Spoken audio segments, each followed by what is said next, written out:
Hi guys! I'm back! If you're new, my name is Ludi, and this channel is all about perfumes. I know I haven't been able to post for a while because I got busy on many things, but I never stopped smelling and searching for perfumes. So, welcome back to my channel. Thank you for tuning in. To my regular viewers, thank you for your continued support. I finally made an Instagram account. Please follow me. I have a slightly different content there and we can talk more on that side. For today's video, I'll be talking about my fall perfumes. Lately, it's been raining a lot here in Hawaii. The weather has dropped and I found it hard to get up in the morning, and I've been wearing my t-shirt and pants more than my usual tank top and shorts. So even my nose has changed almost like 180 degrees from my usual floral favorites. I've been craving for sweet, woody, smoky, incensey perfumes. So I sort of decluttered my floral perfumes, put them back in their bags, and kept them in a safe, dark place. Until next spring, hopefully, I'm gonna love them all over again. I think I will start with the very first perfume that started it all, and this is by the Fireplace. I've seen a review of this perfume before. I just can't remember who, but this is described as roasting marshmallows in a bonfire, and I found it odd that someone would like to smell like that. I would never think of trying and smelling this if it wasn't included in the Sephora Favorites perfume sampler set that I bought last year. But I loved it ever since I first smelled it. Initially, it smelled of smoke, like burning wood. It's very unusual. It's sweet, it has vanilla, but it's very addicting. It reminds me of camping, roasting marshmallows, and s'mores. It's warm and perfect for fall and cooler weather. But I guess it's also great in the summer because of that camping and roasting vibe. This is by the Fireplace from the house of Maison Margiela. The next one here is from the house of Tom Ford, and this is Effing Fabulous.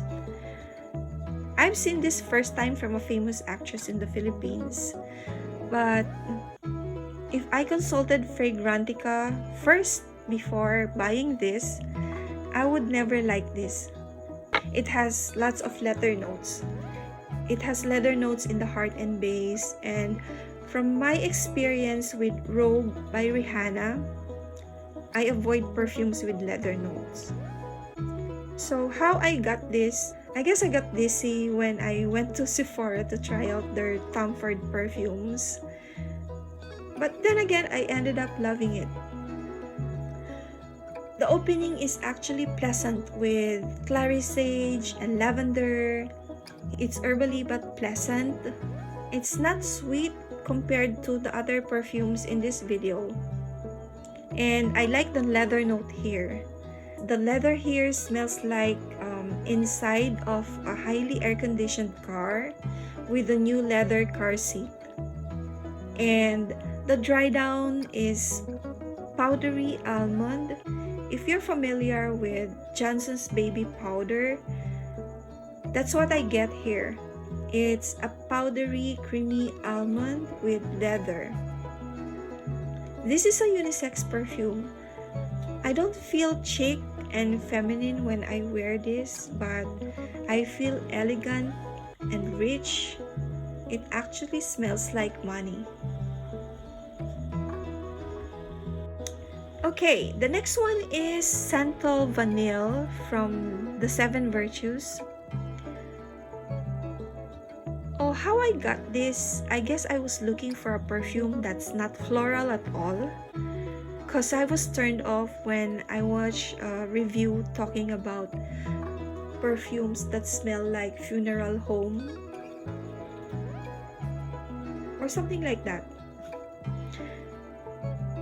And I wanted to smell Santal 33, but I decided not to get a sample again because of the leather. I don't want to smell leather. I searched for a dupe and found out about this and number 4 Bois de Balincourt Maison Louis-Marie. So I went to try both of them, and between the two, I like this more. It's vanilla that's spicy, woody, and a little sweet with a hint of coconut. It actually smells like a dried coconut husk with a hint of coconut milk. The coconut here is creamy but not tropical at all. It's warm, smoky, and spicy, perfect for cooler weather. Next, this is La Vie Est Belle. This bottle here, I gave this to my mom. It's supposed to be my Mother's Day gift for her. Along with this, I bought Prada La Femme. I gave my mom this, but she didn't like it, and instead, she stole my Prada La Femme. So anyway, this is a very popular perfume, and I guess it's worth the hype. This is a simple vanilla perfume that has a beast mode performance. It projects so well. I think that's why I like this. It smells like a makeup counter from an expensive department store. I found it too much in the summer and spring, but now that it's a little cooler, I've been enjoying this a lot, and because this is beast mode, I just spray this on my elbows so I don't choke from it. All I can say is that this is really beautiful as Julia Roberts. I feel like I'm Julia Roberts when I wear this. Next, this is Starlight Shimmer. I watch a lot of videos about this MK series, Starlight Shimmer, Midnight Shimmer, all those kind. I think there's 3. So I got so excited when I saw this recently at Ross. I found this in the men's section actually. Although this is a rose perfume, the saffron and the amber here gives it that twist. It's not funeral home floral perfume to me. There is no oud in the notes, but it has a subtle oud. So if you're a beginner in oud perfumes, this would be perfect. Again, there's no vanilla in the notes, but it seems that it has. The sweetness in my skin is almost like sugar. This is an amber perfume that's warm, dark, and sexy. The dry down of this perfume smells like the opening of Marc Jacobs Decadence. This is how I imagine Decadence would smell like.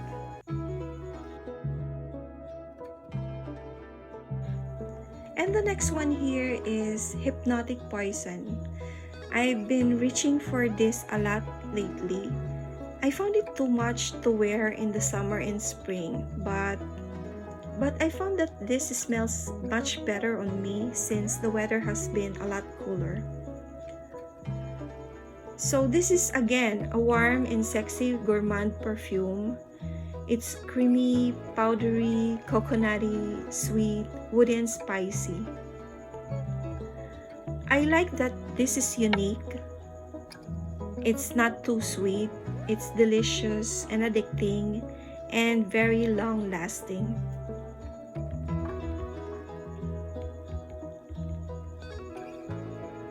Next, I only have sample here. This is not a gourmand. In fact, this is a floral perfume but a complex one. This is Black Orchid from the House of Tomford. It's a heavy, spicy, smoky, and incensey floral perfume. For me, this has a dominant ilang-ilang note. This is beast mode. It's very long-lasting and it projects a lot.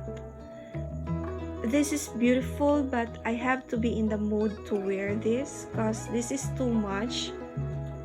I've only used this a few times, and on those times I only did spray like 2 to 3 spritz. I think I would be buying a bottle or a travel spray this coming season. I'm just waiting for a good deal.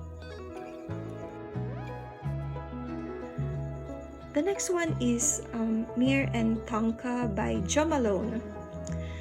When I first smelled this, it was in January. I so loved the dry down. It was creamy and powdery. I couldn't forget it. I wanted to try it one more time.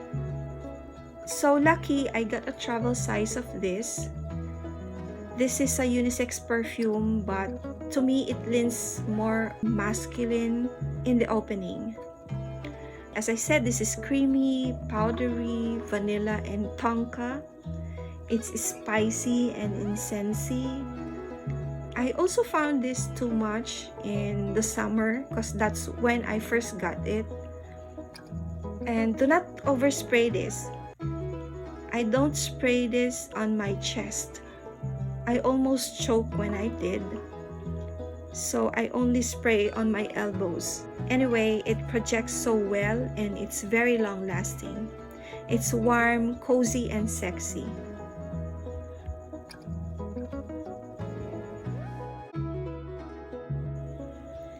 Next, I have a special mention here, and this is my Burberry Black. This is an amber floral perfume. This is a deeper and intense version of my Burberry blush. I haven't smelled the original, by the way. So while this is a floral perfume, the peach here is very dominant. It's more on peach and amber with rose. The patchouli here is just right. It gives it that boozy quality. This is also a beast mode perfume. I found it too much in the spring and summer, but just right at this time, or you can use this at night. And lastly, I have here on this list is Rich Warm Addictive by Zara. This is marketed to men, but I've been loving this lately. This is an inexpensive perfume that smells rich. True to its name, this is rich.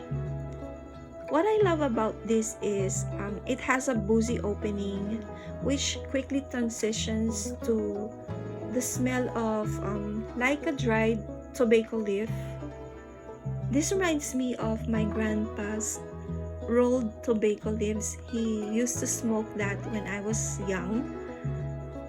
So there's no vanilla in the notes, but I get that. This is sweet, woody, and creamy. It's really warm and addictive. Although it doesn't last long, I don't mind considering the price. And that's the end of my fall fragrances. I guess I'll be wearing them until the end of March or until it gets a little hot here in Hawaii. So, thank you so much for watching this video. Give it a thumbs up if you enjoyed this, and I'll see you in the next one. Bye!